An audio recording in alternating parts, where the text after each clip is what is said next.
Welcome to the final of the U.S. Rules Division of the Steuber Classic Croquet Tournament. We have Randy Cardo over there in corner 4 playing red and yellow, multiple national championships, handicap of -3. This is being held at the National Croquet Center, which Chuck Steuber built, basically. His opponent is Jodi Rugart, who's playing blue and black. Has set up in corner 1. She has a handicap of -1.5. We came in a little bit late. I think they both made hoop 1 without any trouble, and now they're in the cat and mouse phase of the game. Your tournament director is Carla Rueck, I think with an assist from Johnny Osborne. And Paul Neubecker is on the camera. They're burning a couple of turns, setting up rushes toward each other, playing chicken, waiting to see who's going to attack first. Among the women with negative handicaps, Jackie Jones is the leader at -2, but I don't think she's that active anymore. So Jodi at -1.5 may be the lowest handicap active female player in the country. That group is rounded out by Linda Sutterberg and Beverly Cardo at -1, and then Linda Huxtable and Jane Simmons at -0.5. We've discussed Randy's accomplishments before. Again, multiple national championships. He got here by beating Doug Grimsley in the semifinal in a thrilling match that you really have to look at. It's in the same playlist as this video. Randy just rushed yellow out of bounds over toward corner 1. Yellow's now the danger ball, and I think he meant to put it closer to corner 1 to put more pressure on her. This maneuver is designed to get the opponent to take on deadness or separate. Let's see what she decides to do.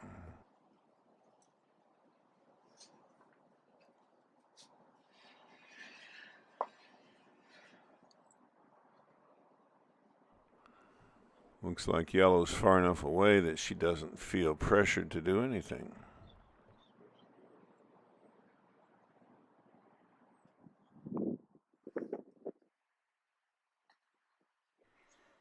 So yellow just goes back.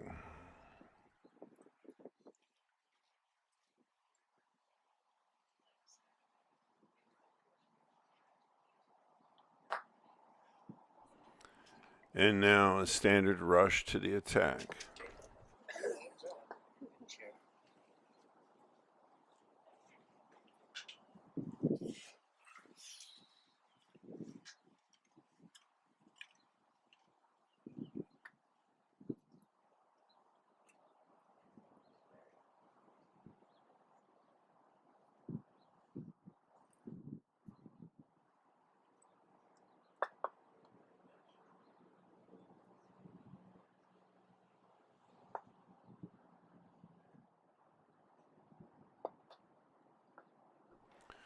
She wants to leave yellow behind for black, so she'll roquet that first.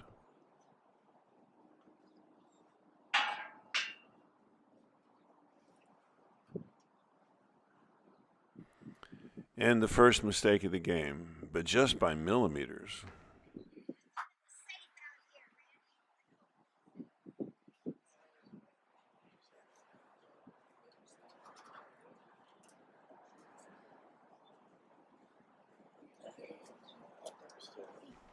Standard deadness board with the addition of clip position. Obviously blue's not dead on yellow because it knocked it out.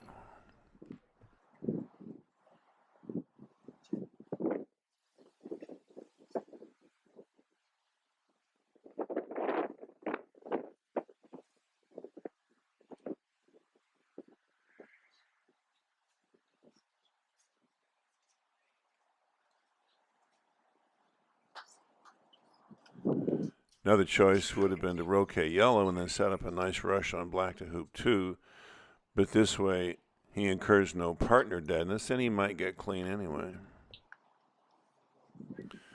Or at least get a good setup for his hoop.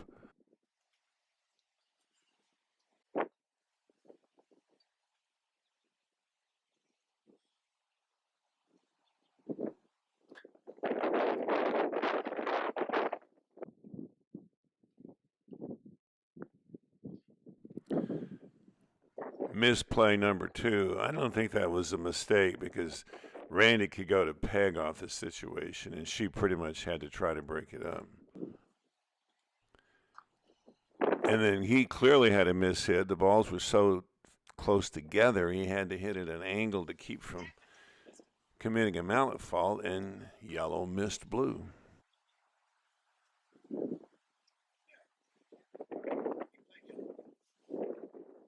The board hasn't changed. There's what she saw when she went to look at it. Blue has a real opportunity because red is a perfect pioneer at hoop 2.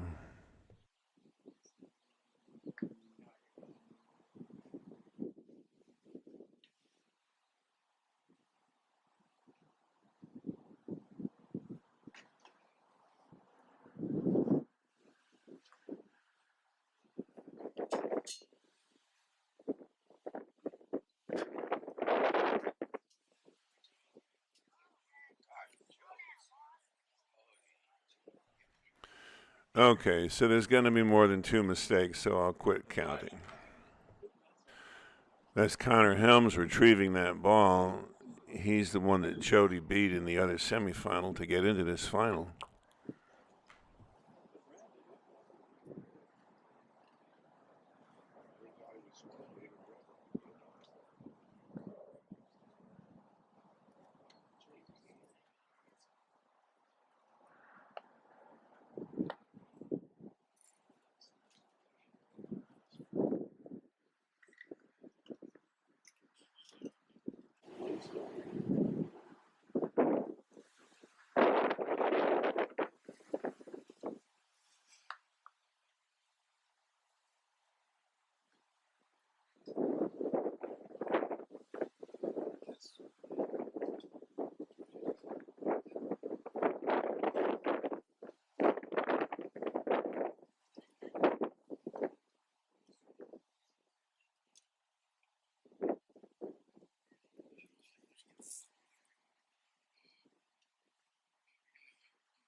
Randy's going to try again to either attack or put yellow down by blue and black.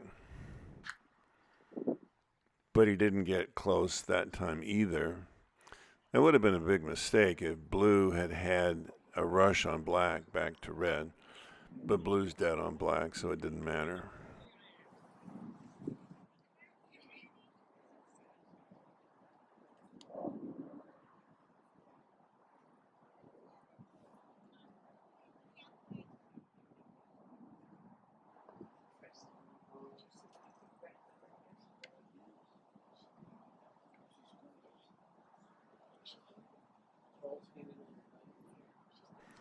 Again, the board hasn't changed. Red had no deadness because he knocked yellow out. But both blue and black are dead on yellow.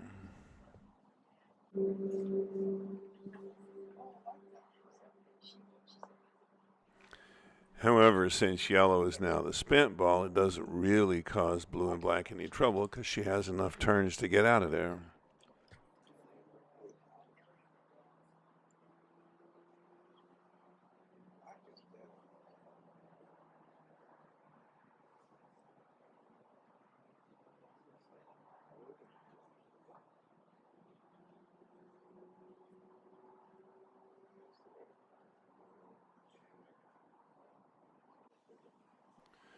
I'm probably just overthinking this, but I wondered why he didn't put red on the east boundary so that yellow could join up for an immediate rush to red's hoop 3.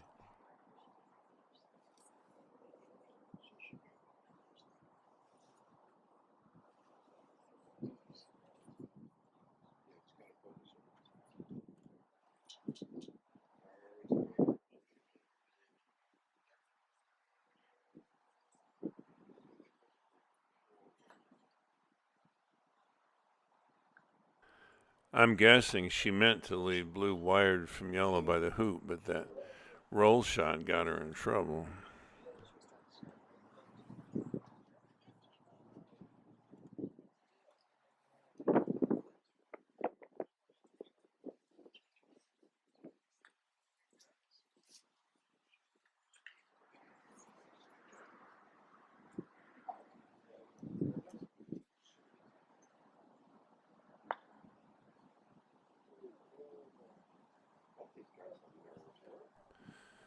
And there's why putting red on the east boundary previously might have made sense, because he'd be ready now to do something with yellow right away.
Blue and red are for 3, black and yellow are for 2.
He wants to leave black behind for red here, so the standard approach would be to hit black first, kick it off the boundary a bit, get behind blue, and make hoop 3.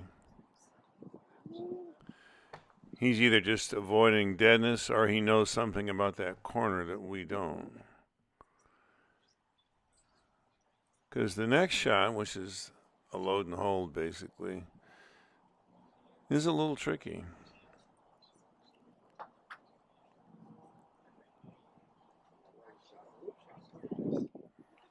But not for Randy Cardo.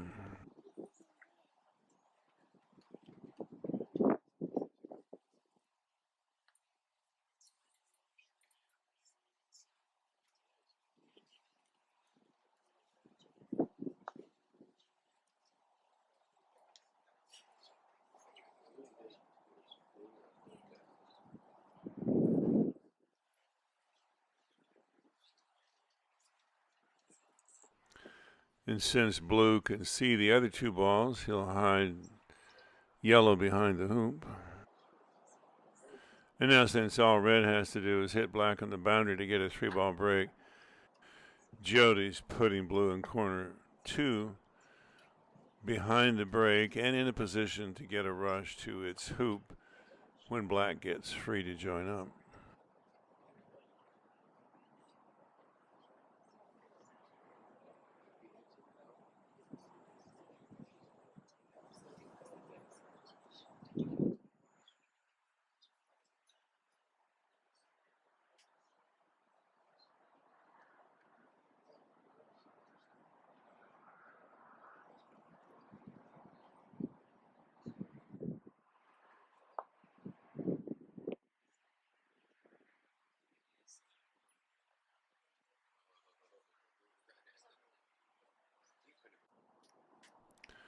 Derek Wasink out to do the honors. He's a -3, one of, along with Randy, I think 10 or 11 players clustered at -3 on the handicap list.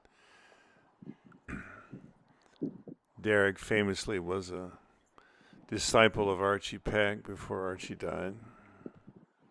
And in one of the best games I've ever seen, Derek came from behind in last turns from 23-4 down to beat Sharif 26-23. That was my real first introduction to the "it ain't over till it's over" aspect of croquet.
He's trying to figure out whether that position of yellow makes it harder for him to go pick up blue or not.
No hesitation at all about making one back and giving black the clearance because he has a 4-ball break.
He's probably starting to think about the leave now. Remember, yellow is clean in for hoop 4. So he puts yellow out in nice pivot position.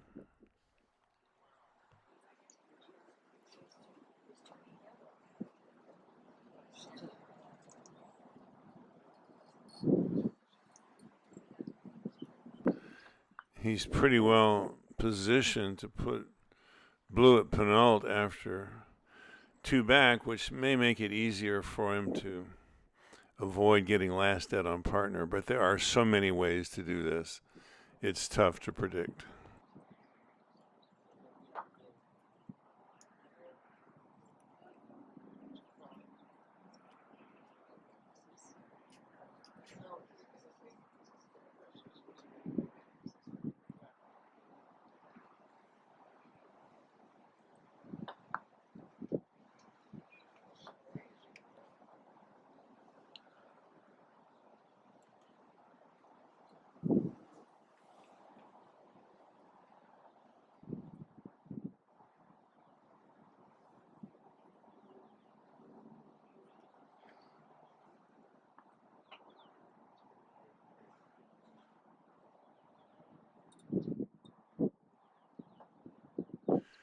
If yellow were closer to the peg instead of out where it is, he probably would have put blue on the left side of the hoop instead of the right. But this way he has a better angle to go back and pick up yellow.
Yellow's going to end up at 4 because that's yellow's hoop, and you might think about leaving it now, but it's a little early to give up your 4-ball break when you can certainly do that after you make 4 back or penult.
Putting the spent ball by his partner's hoop so that when he brings his partner back to that hoop at the end of the leave, he'll be able to get clean using blue, and he'll be last dead on blue instead of last dead on partner.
Ugh. That's an unforced error, but maybe he just decided to make it interesting. Pretty good break anyway. 3-ball break from 3 through 6, and then 4-ball from 1 back to Rover. He does, however, end up 3-ball dead with red.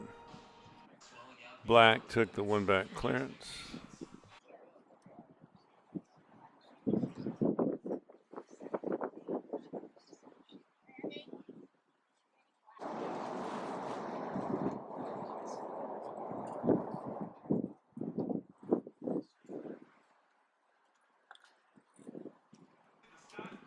Trying to keep red and yellow from joining up.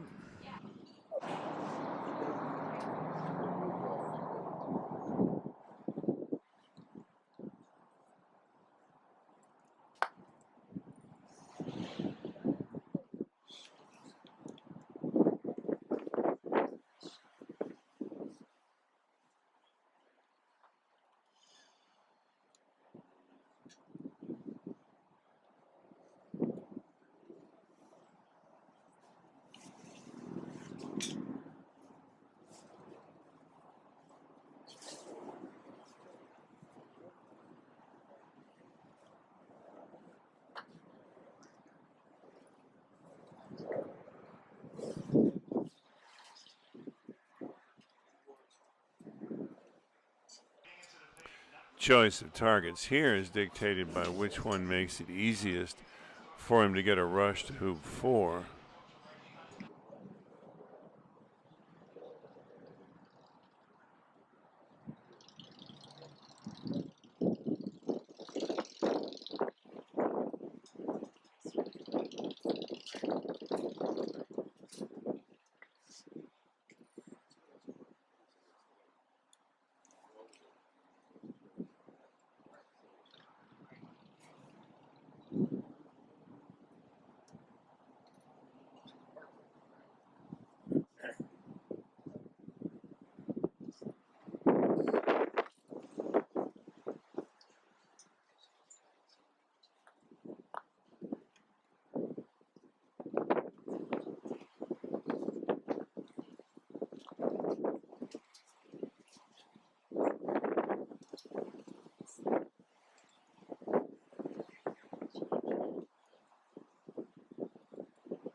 He was probably planning on finishing with a peel on red through Rover, but the furniture got in the way. Made 2 hoops, yellow's clean. Black is over on the east boundary. Randy's up by 13, but with red 3 ball dead. Jodi still has time to get something going.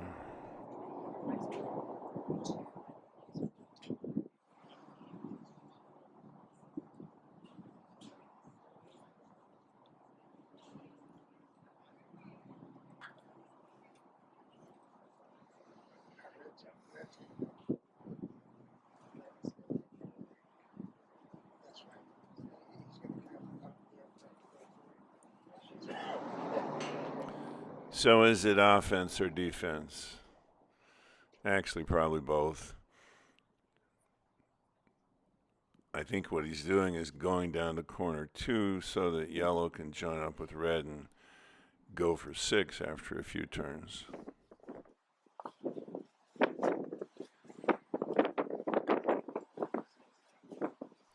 It's a pretty awesome shot, giving blue a good rush to its hoop from so far away.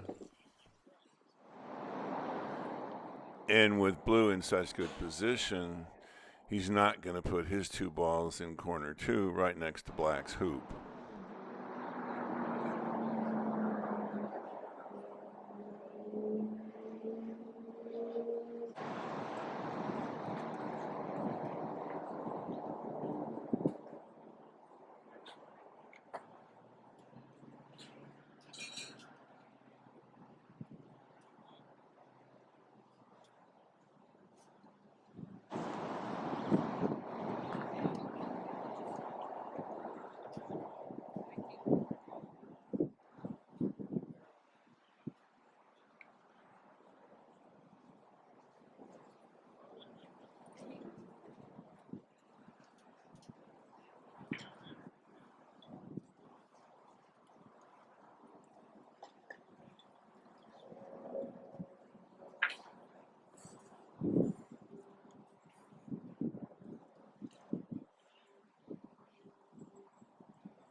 Well, that puts a hitch in our get along.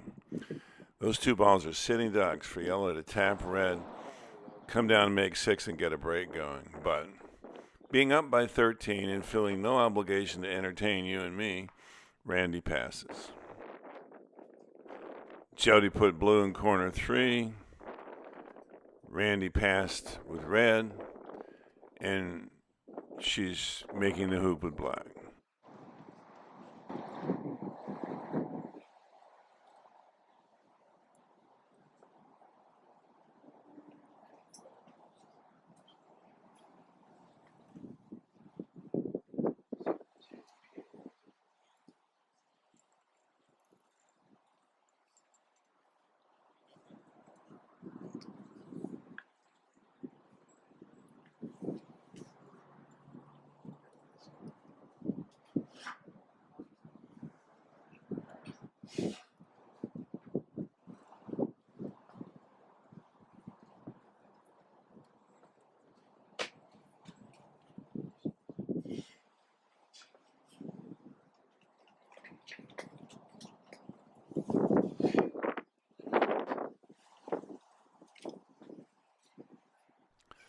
Blue and black are both for 3, so I'm hoping what she's thinking is Croquet black and then do a croquet out of black to yellow while blue gets somewhere near hoop 3. Ambitious, but she's quite a ways behind.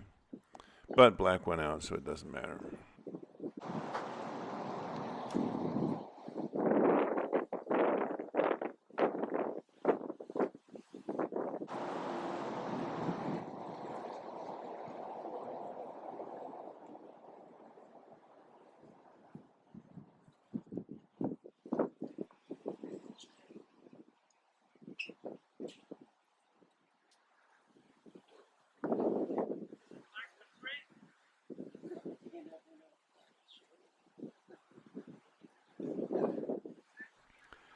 He's not going to give her anything.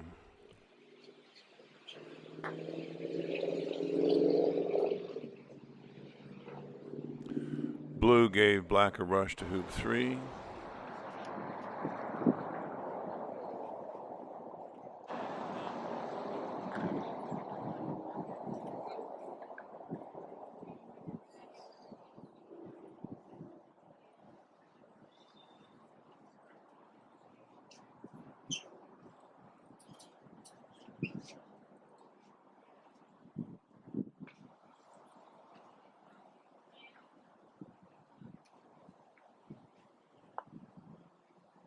10 minutes solid.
And there's the croquet out I was looking for earlier, but with the other ball. Because blue is still for 3.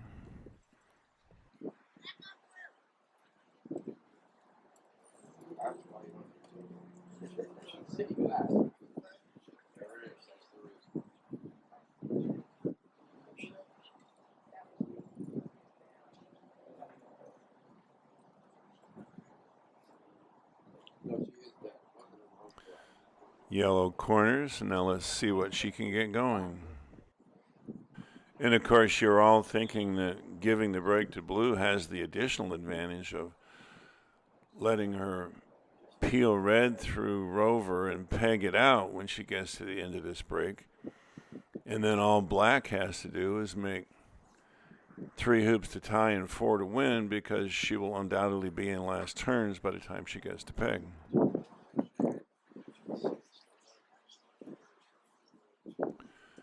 Not too shabby, except that she would have preferred a rush on black to hoop 3.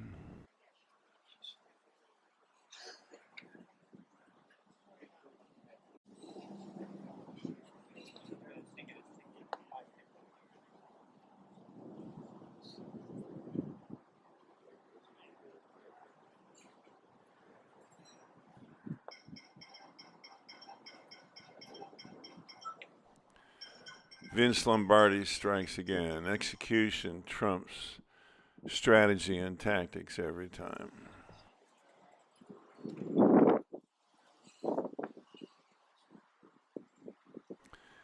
Go ahead, admit it.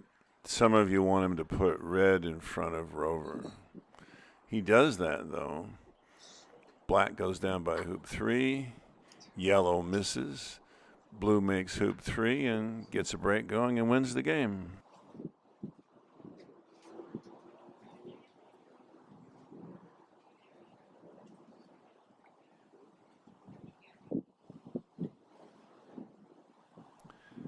There's no way she's shooting at this hoop. If she did that and clanged off, for instance, then yellow would just pounce.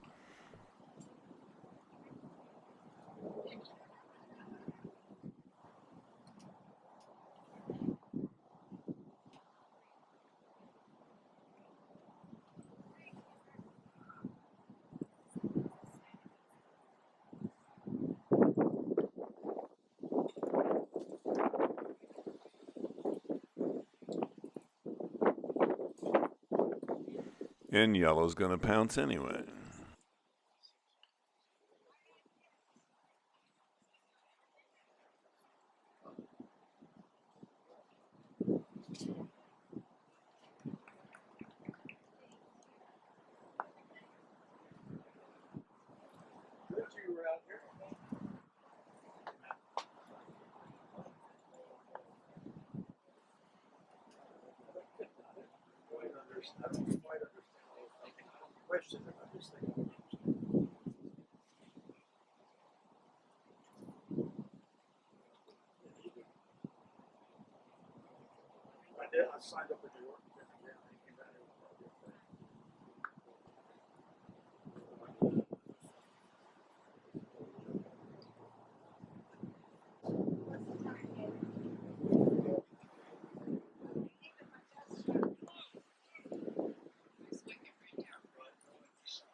3:30.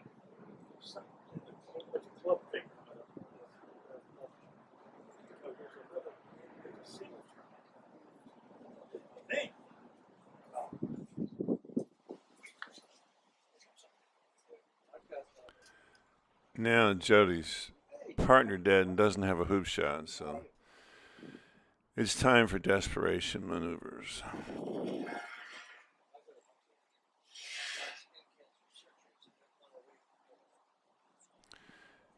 If she's able to pick up yellow, she'll send it to black to get a break going for black.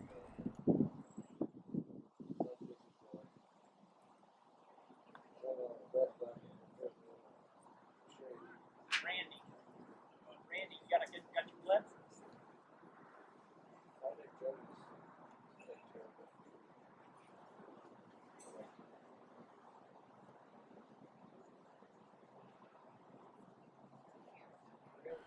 Blue's dead on red, so he could use red to trap blue in the corner because yellow will have time to escape. Or he can just keep blue from setting up in front of its hoop.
How old's your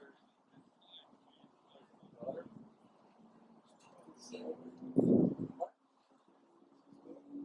27. That's the way I see her too. It's been a long time. She's a school teacher in the Navy or in Washington. Good for her. Corner 4 would have given blue a much longer shot, but an easier approach to its hoop, I guess. Your hand ran out when the ball was rolling. Blue's always rolling. Blue's first ball. Blue is first last. If you didn't hear that, blue is now first ball in last turns. And live only on yellow.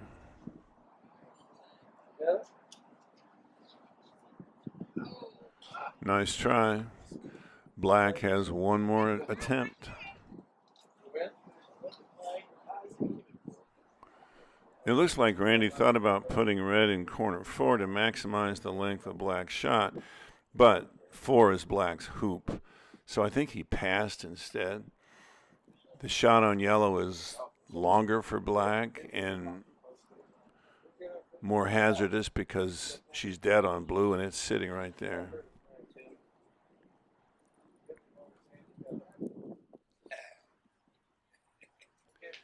And here he may have been running up to see where he could put red so it would be wired from black. but he ultimately decided to pass and just leave it there on the boundary. Jodi took the shot.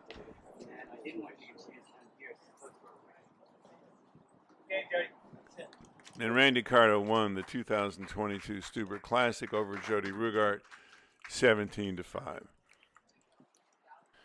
And unlike 99% of croquet tournaments, they actually got some prizes. Congratulations to Jodi and Randy for a fabulous final, and to Carla Rueck and Bill Sadowski for running a great tournament, and David McCoy and the Croquet Foundation of America for making it all possible in honor of Chuck Steuber.